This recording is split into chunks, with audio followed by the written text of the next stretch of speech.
Distance जो आता आलाय मुलांमध्ये, पालकांमध्ये आणि त्यांच्या मुलांमध्ये, तो जास्तीत जास्त तुम्ही बघाल तर तो 18, 19, 20, 21, 22 या वर्षाचा जो वयोगट आहे, किंवा उदाहरणार्थ माझा पुतण्या जो आता 16 वर्षाचा आहे, त्या वयोगटात जास्त आलाय, कारण ते जास्त टेक्नॉलॉजिकली ॲडव्हान्स्ड आहेत ती मुलं. त्यांच्याकडे जगभराचं ज्ञान आहे, पण एक्सपिरियन्स किंवा अनुभव कुठलाच नाहीये. त्यामुळे तो डिस्टन्स जास्त आहे.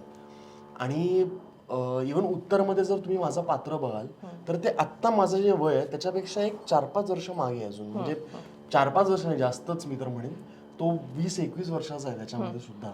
सो त्याच्यामुळे तो मी जेव्हा मोठा होत होतो, मी 97चा 97चा माझा जन्म आहे, माझ्या बहिणीचा 2000 आहे. सो आमची जी जनरेशन आहे त्या वयोगटातली 95 पासून 2000 पर्यंतची, त्यांच्यावरती एवढा भडीमार नव्हता टेक्नॉलॉजीचा.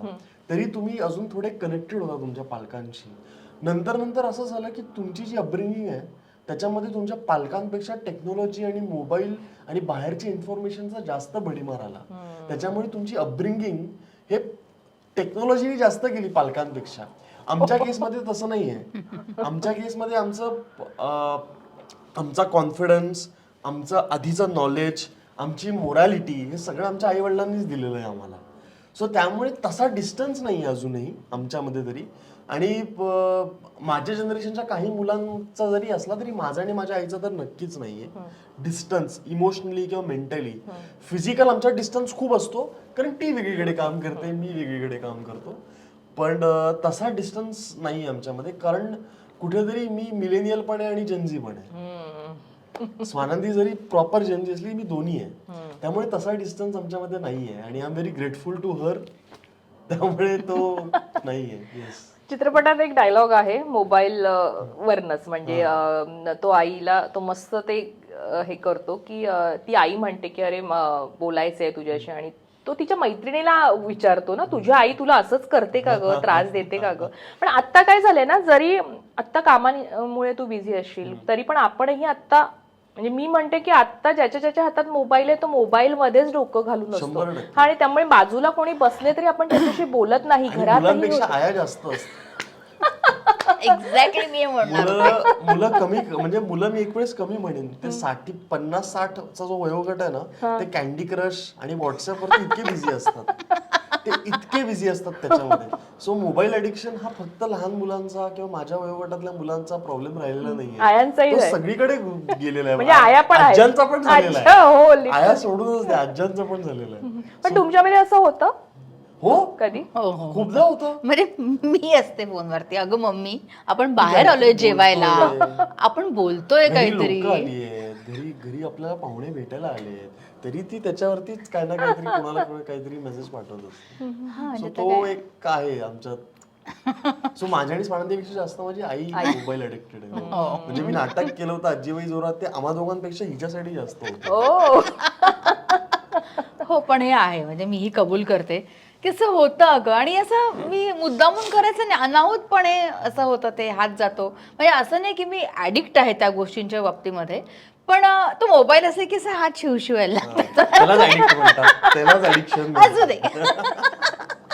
बरं, कट टू आपण काही वर्ष मागे जाऊ.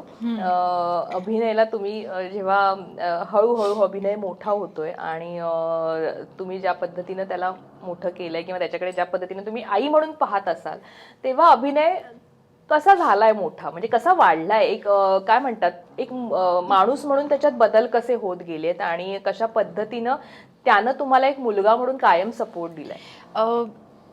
प्रणाली, जेव्हा अभिनय पहिल्यापासूनच समजूतदार आहे. म्हणजे त्याला मला कुठलीच गोष्ट समजावून सांगावी लागली नाही.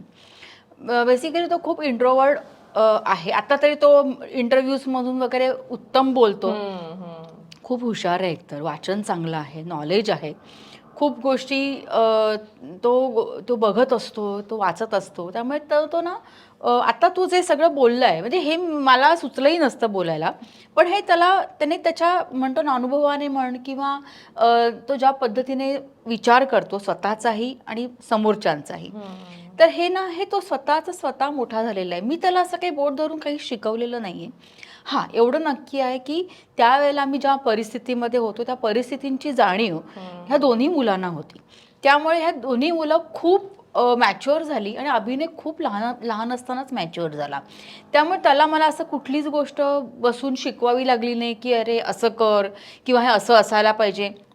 आई म्हणून मी काही गोष्टी सांगितल्या, पण मी त्याच्या आईपेक्षा जास्त मैत्रीण जास्त होते आणि अजूनही तशीच आहे. म्हणजे आमच्यामध्ये असं कधीच म्हणजे मला असं फार आठवत नाही की मी आई म्हणून त्याच्यावर कुठल्या गोष्टीची त्याला खूप असं काय म्हणतो ना आपण बोलणी आपण टॉन्ट मारलेले आहेत किंवा बोलणी आपण हे करतो की मुलांना आपण म्हणतो की हे करायचं नाही ते करायचं नाही. काही गोष्टींच्या बाबतीत होतं, पण मी त्याची मैत्रीण खूप जास्त चांगली, त्यामुळे आमच्यामध्ये शेअरिंग फार चांगलं होतं. म्हणजे मी अभिनय स्वानंदी आम्ही तिघांमध्ये जो बॉन्ड आहे ना, तो केवळ ह्याच्यामध्ये आहे की मी आणि माझं पहिल्यापासून हे होतं की मी माझ्या मुलांना एका वयानंतर मी त्यांच्यावर मैत्रीणच होणार आहे. कारण ती मुलं माझ्यापासून खूप लांब राहिली. बरोबर. की वयाच्या स्वानंदी तर अगदीच 5 वर्षाची 4.5-5 वर्षाची होती तेव्हा तिला मी हॉस्टेलला टाकली. अभिनय पण तेवढाच लहान होता. त्यामुळे ह्या मुलांना माझं आणि त्याचं आमचं त्यावेळेला जे कनेक्शन असतं आई आणि मुलामध्ये ते माझं झालं नाही. की मला तो गिल्ट माझ्या मनामध्ये होता की अरे माझ्या मुलांना मला हॉस्टेलला टाकावं लागलं, पण माझ्याकडे पर्याय नव्हता. पण जेव्हा ती मुलं माझ्याकडे आली तेव्हा म्हटलं की आता मी त्यांची आई तर आहेच, ते कुठे सुटत नाही, ते कर्तव्य आपल्याला करायचीच असतात. पण एक मैत्रीण म्हणून, कारण तो जसं मोठा होतो, कारण जसं मुलीला आईची गरज असते मोठं होत असताना, तसं मुलालाही बापाची गरज असते. ते नव्हतं आमच्याकडे. मग त्यावेळेला मी काही गोष्टींच्या बाबतीमध्ये अभिनयशी खूप क्लिअर होते आणि त्याला ते कम्फर्ट करणं माझ्यासाठी खूप गरजेचं होतं. पण अभिनयचे भाऊ आहेत, अभिनयचे काका तेव्हा होते, त्यामुळे अभिनयला तिथे त्याला तो एक म्हणतो ना ती कमी त्यांनी तिथे भरून काढली. पण अभिनय खूप मॅच्युअर आणि खूप चांगला मुलगा आहे. बेसिकली तो माणूस म्हणून खूप चांगला आहे. जसे त्याचे वडील होते तसाच अभिनय आहे. अभिनय थोडासा माझ्यासारखाही आहे, त्याला थोडा स्पेस लागतो जसं मलाही लागतो. वडिलांना कसा त्याच्या मित्र वगैरे असे होते, तसं त्यालाही खूप मित्र वगैरे आहेत आणि तो त्यांच्याशी खूप कनेक्टेड असतो.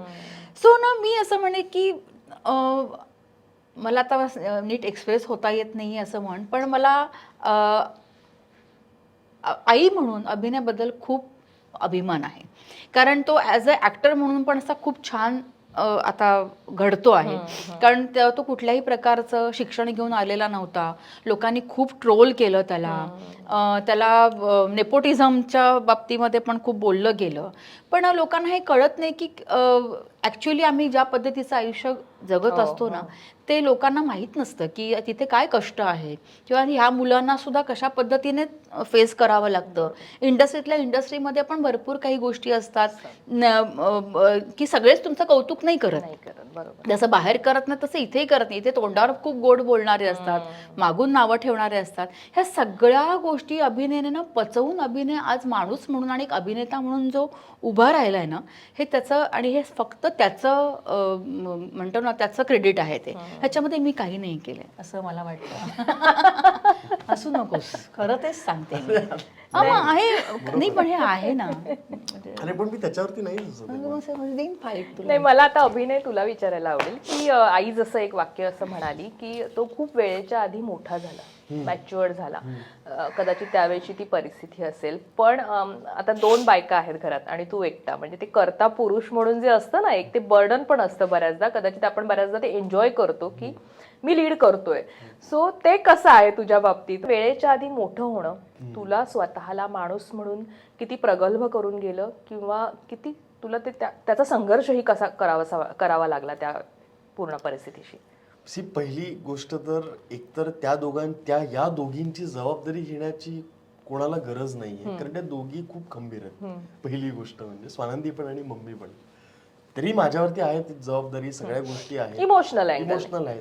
पण आमच्या घरामध्ये असं कोण काय म्हणतो एकच माणूस नाहीये जो करता धरताय, जो सगळं करतोय. आता आमची जर तुम्ही सिच्युएशन म्हणाल तिघांची, तर 3 रूममेट्स अडल्ट जे समान वयाचे आहेत एकत्र राहताना कसे असतात तसे आम्ही राहतो.